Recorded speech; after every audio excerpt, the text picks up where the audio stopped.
Sa mundong ito na puno ng misteryo, ay hindi natin may iwasang tanungin ang ating sarili. Sino ba ako at ano ang aking layunin sa buhay? Ako si Ivan Andre B. Villarta, isang simpleng mag-aaral sa Rizal National High School na puno ng pangarap. Ako ay nag-iisang anak ng aking mga magulang. Simple lamang ang aming pamumuhay, ngunit hindi ko ito'y kinakailangan. Dahil hindi naman sinusukat ang lahat sa material na bagay.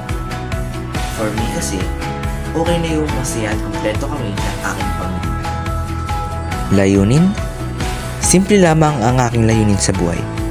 Kagaya ng ibang mag-aaral, gusto ko rin na makatapos ng pag-aaral. Nais ko magkaroon ng maayos na trabaho upang matulungan ang aking pamilya na may ahon at mas papaganda ang aming buhay. Marahil ay magbago ang career na gusto kong i-pursue. Ang aking lifestyle, ang mga bagay na nagpapasaya sa akin, maging ang mga tao na malapit o close sa akin. But I'm telling you, it's okay. Why? Because there is a season for everything. And the path that we are supposed to walk depends on our true desires and passion. Just like the leaves that fall and fade, people come and go, which is normal.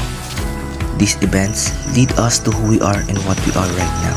Because as they go on, they leave lessons that help us grow and be better.